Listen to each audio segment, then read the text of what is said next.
이제 이걸로 끝났고 대선 3자 구도로 치러진다 이렇게 보는 게 맞을 것 같은데 그런 겁니까? 아니면 김문수 후보 말처럼 본투표 전까지도 뭐가 불씨가 살아있는 건가요? 아니, 저희는 처음부터 사실 단일화 없다라고 일관되게 말씀드리고 있고, 심지어 어저께 단독 기사를 통해서 보신 거 아시겠지만 천하람 의원실에서 만남을 시도하려고 영상까지 공개됐잖아요. 예, 저희 채널A 단독. 근데 그 당시에 천하람 대표와 이준석 후보는 바깥에 있었었거든요. 아, 의원회관 쪽에 없으셨나요? 네, 아예? 없었습니다.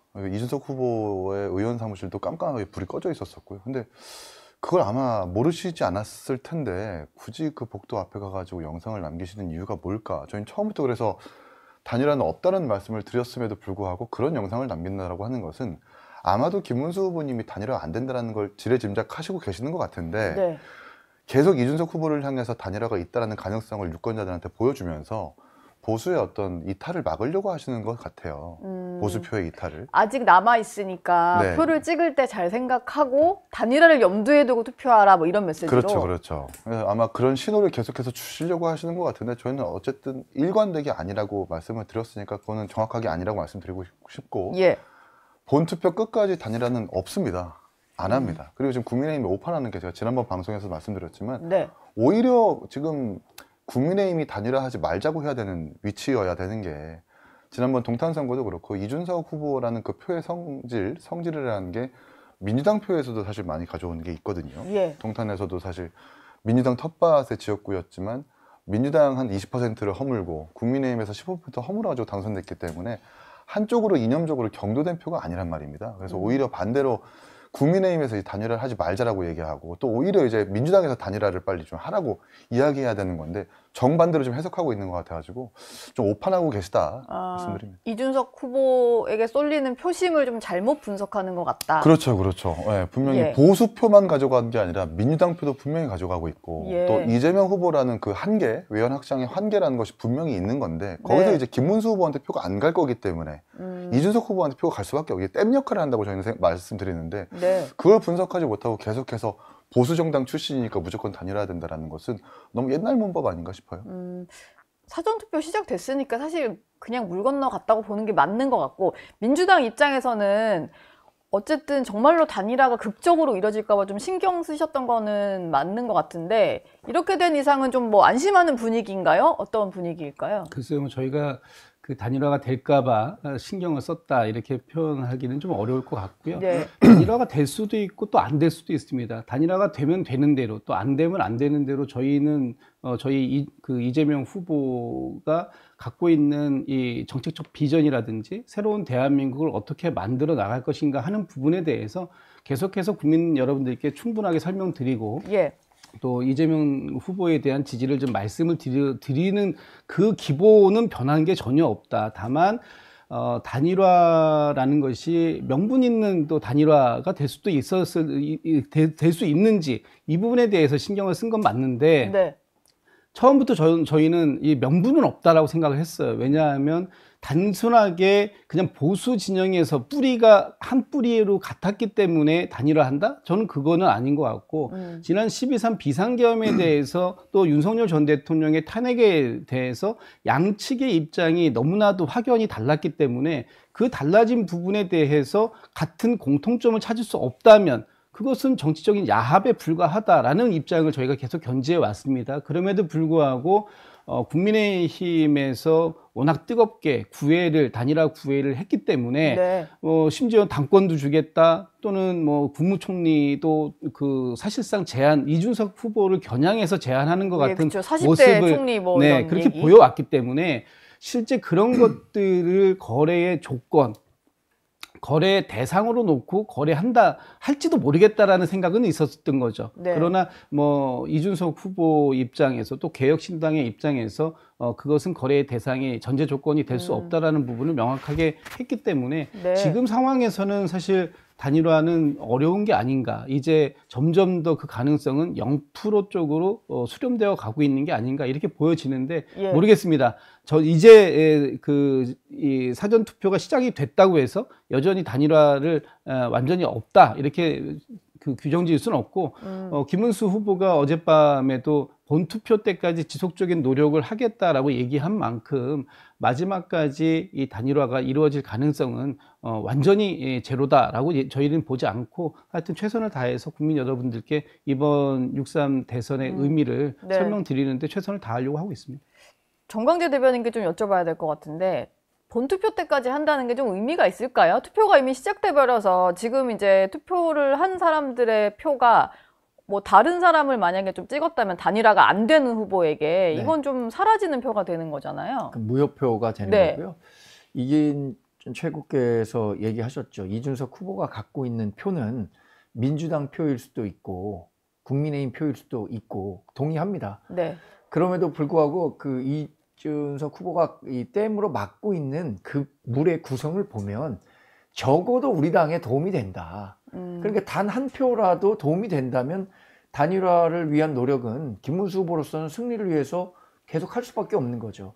어제 뭐 의원회관을 가서 뭐 이준석 후보를 한번 찾아뵙겠다라고 네. 얘기한 것도 저는 선거 막판에 그 선거를 철저하게 뛰고 있는 후보로서는 그게 불법적인 요인이 없는 한 무엇이든 하고 그런 노력들을 하고 있다는 점을 유권자 여러분들께 보여줄 의무가 있다고 생각합니다.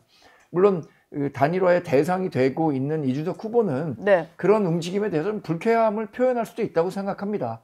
그러나 중도 보수 후보의 단일화 없이 이번 선거에서 우리가 승리할 수 있느냐. 예. 지금 다양한 여론조사에서 그럴 가능성이 현저히 낮다고 확인되고 있잖아요. 다만 그 당선 가능성을 다만 1%포인트라도 높이는 방법이 있다면 그것이 단일화고 그래서 사전투표가 이루어지기 전까지 최선의 시나리오로 추진했던 겁니다. 네. 사전투표가 이제 시작됐는데 지금서부터 뭐 본투표까지 대략 뭐 사전투표 한 35, 6%의 투표율이 이루어진다면 저는 이제 본투표까지 노력한다는 그 후보의 진정성을 보여드릴 필요는 있지만 실제로는 뭐 이제 단일화의 효과는 없어졌다라고 봐야겠죠. 그렇죠. 효과를 봐야지 말인데 효과를 못 보는 단일화는 뭐 의미가 크게 없을 테니까 오늘 하와이에서 또 글을 하나 올리신 분이 있습니다. 홍준표 전 시장이 SNS에 글을 남겼는데 선거 패배 시에 혹시 모를 책임론을 좀 염두에 두고 올린 글이 아닐까 좀 해석이 되는데 선거를 이제 국내로 들어와서 적극적으로 돕지는 않은 자신과 또 지금 탈당 상태니까 또 단일화에 응하지 않은 이준석 개혁신당 후보에게 책임을 묻지 말라는 이런 내용이거든요. 이거 좀 어떻게 해석을 해야 될까요? 뭐 아이스 에이지 이런 표현도 쓰시고. 저는 홍준표 후보님을 되게 좋아하거든요. 예. 일단 젊은 사람들과 상당히 좀 격의 없이 소통하시는 모습에 대해서 굉장히 높게 평가를 하기 때문에 당은 달라도 상당히 존중하고 존경합니다. 네. 근데 그래서 제가 느낄 수 있었던 것은 약간 본인의 자랑, 내 자랑이다. 네, 자기 자랑도 분명히 좀 섞여 있는 것 같다. 예. 그 올리신 글 중에 맨 끝에 이 두 줄을 보면 박근혜 탄핵 때는 용케 살아남았지만 이번에는 살아남기 어려울 거다라고 말씀하시는 죄송합니다. 예. 저희라는 것은 그때 이제 박근혜 대통령 탄핵 때 대표를 맡으셨잖아요. 대선에서 자유한국당 낙선을 했지만 그 이후에 낙선하고 또 바로 대표도 맡으셨고 또 네. 박근혜 대통령을 출당시켰던 장본인이시기도 하거든요. 이제 계속 죄송합니다. 목이 많이 상하셨어요. 제가 먼저 네. 말씀드릴까요? 괜찮습니다. 됐습니다. 어쨌든 본인이 계속해서 자유한국당 때부터 어려운 당을 이제 살렸다라는 어떤 강점 내지는 그 어떤 자랑을 항상 가지고 있기 때문에 네.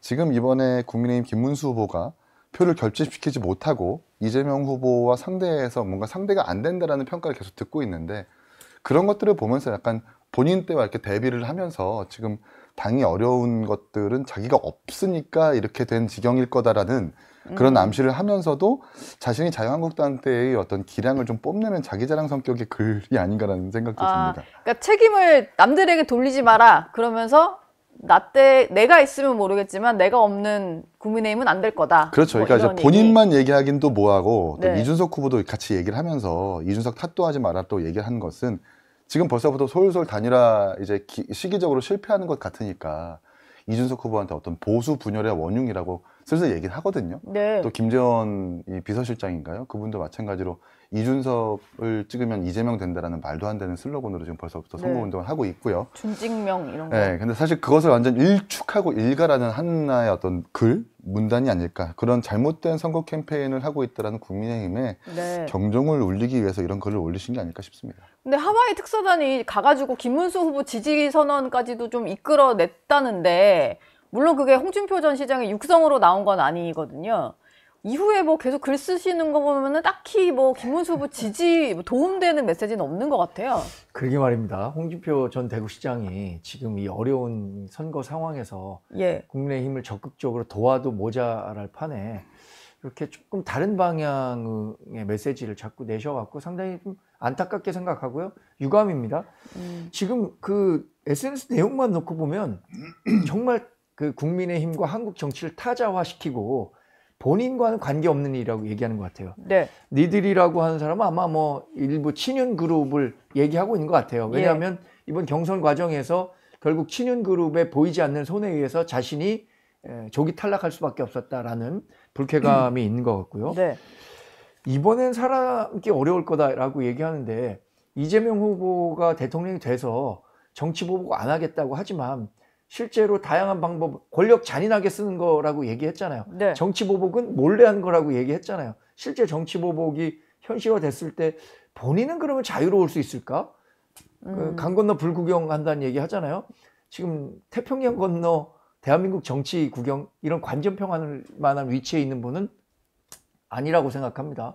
본인도 지금 뭐 여러 뭐 예를 들어서 뭐 명태균 게이트나 이런 거에서 자유로울 수 없다라는 인식들도 뭐 많이들 하고 계신데 네. 국민의힘 후보를 도와서 그러니까 김문수 후보를 도와서 정권을 재창출하는 메시지가 아니라 그러니까 자꾸만 회방을 놓는 듯한 메시지를 내는 것에 대해서 그동안 30년 동안 본인이 보수정당에서 성장하고 보수 정치를 대표하는 정치인으로 활동했던 거잖아요. 네. 본인을 지지했던 분들에 대해서 마지막 예의를 하지 않는 모습인 것 같아서 상당히 아쉽습니다. 홍 시장의 어떤 그 메시지에 그래도 민주당 지지가 들어가지 않은 것 정도? 이게 하와이 특사단의 성과가 아닐까라는 생각이 또 약간 드는데, 왜냐면은 이재명 후보도 지속적으로 홍 전 시장에 대해서 좀 구애 메시지를 보냈었잖아요.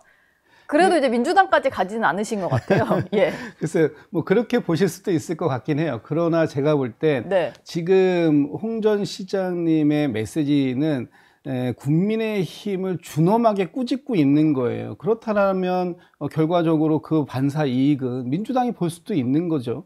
제가 지금 그 이 문장 중에 주목한 문장은 이런 문장이에요.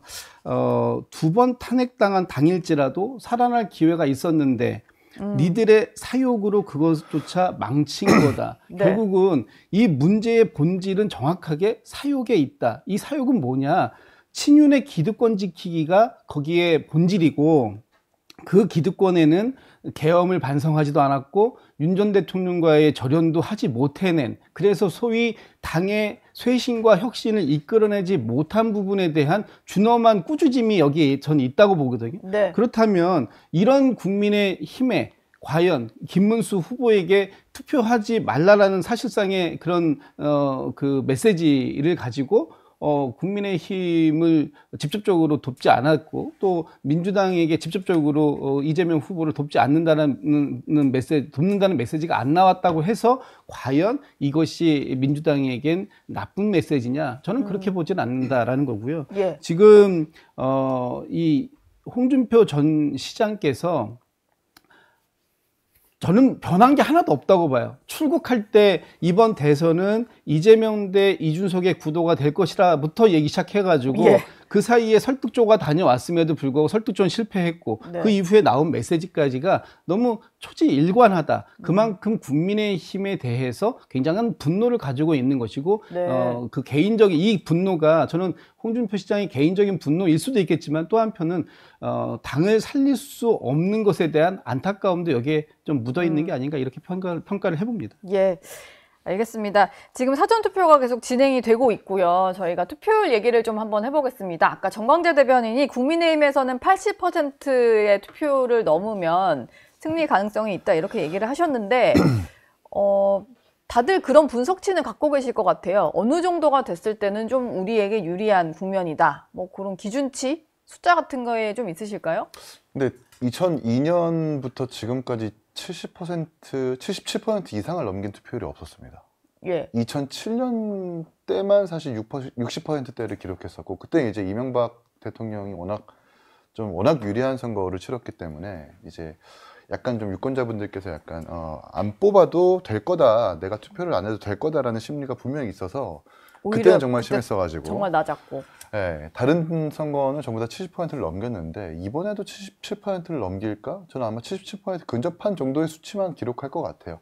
아까 우리 정광재 대변인이 말씀하신 것처럼 80%까지 투표율이 올라가면 유리할 거다라고 분석하시는데, 저는 그게 안 될 거라고 보는 게, 어쨌든 보수 대통령의 두 번째 파면했다는 조기 대선입니다. 사실상 보수 유권자들, 특히 그리고 연성 지지층까지 네. 투표에 동의인이 있을 수 없는 선거일 수밖에 없어요. 그러나 이 세 번의 어떤 토론 과정을 거치면서 투표를 포기했었던 유권자들이 그래도 이준석 후보라든지 그래도 좀 이렇게 희망의 씨앗을 심어놔야 되겠구라는 분들이 조금씩 움직이는 것이 다이지, 두 번째 보수 대통령이 이렇게 파면됐는데 이렇게 막 한덕수, 이 김문수 이런 논란까지 보면서 투표의 의지가 많이 없는 선거임은 부정할 수가 없는 것 같습니다. 그래서 아마 이번 투표율도 높기는 높겠지만 그 투표율이 높을수록 보수의 어떤 후보에게 유리할 것 같지는 않다라는 분석입니다. 예. 민주당은 좀 압도적 당선 뭐 이런 표현도 좀 많이 쓰셨던 이제 것 그런 같아요. 저희 표현 안 써요. 그런 거 안 쓰세요? 압도적 당선 이런 표현 안 초반엔 쓰고. 좀 쓰시더니 안 쓰세요? 그 예. 압도적인 심판은 필요하다. 네. 예, 제가 아까도 말씀을 드렸습니다만 이번 6.3 대선이 지난 12.3 비상겸의 윤석열 전 대통령 파면으로 이어진 선거이기 때문에 이번 선거를 통해서 국민들께서 내란을 완전히 종식시켜 주셔야 할 필요가 있다. 그러기 예. 위해서는 압도적으로 심판해 주셔야 할 필요가 있다라고 말씀을 드리고 있습니다만 네. 그것을 압도적인 승리로 말씀드리는 건 좀 오만해 보일 수 있기 때문에 그건 안 예. 하기로 했고요. 2012년도 대선 때 제가 처음으로 공보단에서 같이 활동을 시작해가지고 지금 네 번째 대선 공보단 활동을 하는데 2012년도에 저희 안에서 그때 이런 얘기가 있었어요. 75%가 넘으면 무조건 이긴다. 그때 정동영 후보 때 아닙니다. 저기 문재인 박근혜 요 선거 때인데 예. 그때 75%가 넘었어요. 75.8이었나? 하여튼 75%가 넘었어요. 그래가지고 저희가 개표 방송 들어가기 직전까지 이건 이겼다. 이거는 무조건 우리가 이기는 선거다라고 했는데 결과적으로 저희가 100만 표 졌습니다. 그때 진짜 계속 엎치락 뒤치락 느낌이었어요. 그랬죠. 하루 종일. 그리고 그 이후에 뭐 22년도 대선에서는 77%였는데 저희가 또 0.73% 차이로 졌어요. 그러니까 예. 투표율이 높으면 진보 진영에 무조건 유리하다 이렇게 보지는 않아요.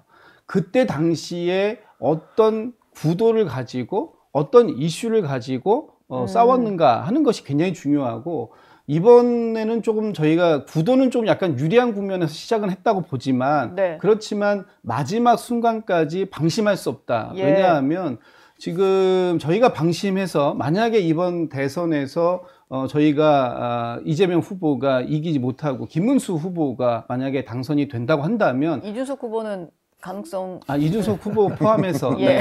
네. 범보수 진영에서 예. 당선이 된다고 한다면 저희가 특히 중요한 거는 김문수 후보가 당선이 된다면 윤석열 정부의 시즌2가 될 것이다. 김문수 후보가 당선되면 윤석열 전 대통령이 사면될 것이다.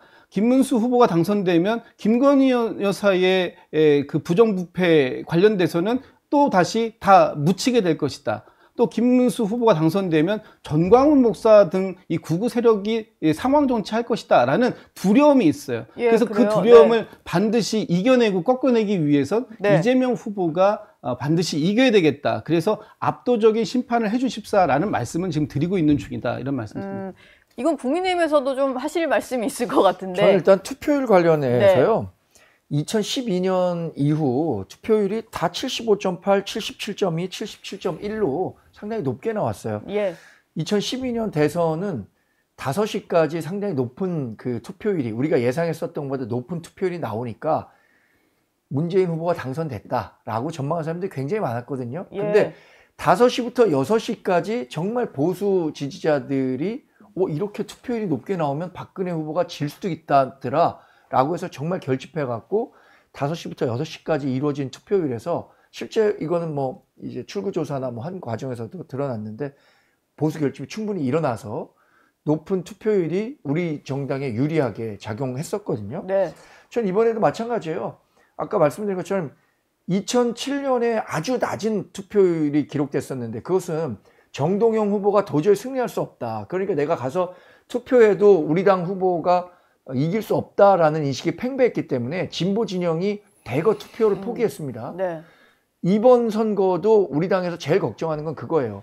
이번 선거 구도가 너무 어렵다. 예. 그래서 우리가 투표해도 어차피 대통령은 이재명 되는 거 아니냐라고 생각한다면 투표장 안 갈 수 있거든요. 그래서 투표율을 어떤 식으로든 뭐 77% 이상으로 끌어올리는 게 우리 당으로서는 가장 중요한 과제라고 생각하고요. 네. 이재명 후보가 갖고 있는, 우리 사회가 갖고 있는 이른바 이재명 포비아가 있습니다. 이재명 포비아는 개인적인 그분의 갖고 있는 성정이나 캐릭터, 여기에 더해져서 민주당이 지금 입법권을 독점하고 있는 상황, 네. 이게 결합되면 정말 앞으로 대한민국 어떻게 할지 모른다라는 걱정들 많이 하시잖아요. 예. 지금 예고편들 몇 편 나와 있지 않았습니까? 사법부 어떤 식으로든 바꾸려고 노력하는 거잖아요. 대법관 증언도 공약집에까지도 담겼고. 그리고 또 지금 그 모든 얘기하는 것들이 입법권을 강화하고 행정권과 사법권은 약화시키는 쪽으로 가고 있단 말이에요. 예. 근데 입법권은 왜 그렇게 강화시키려고 하느냐? 소선거구제 제도 하에서 이미 이 민주당이 이니셔티브를 진 거예요. 국회의원 선거에서는 본인의 당이 1당이 되는 거는 이제 기정사실이다. 앞으로 선거에서도 예. 웬만한 실책이 아니면 소선거구제 상황에서 민주당이 1당을 유지할 수 있다라는 그 인식 때문에 입법권을 계속 강화한다고 하는데 이렇게 되는 게 그럼 한국 정치에 도움이 되는 거냐. 그 부분에 대한 우려와 걱정은 유권자 여러분들께서 많이 갖고 있다고 생각합니다. 예.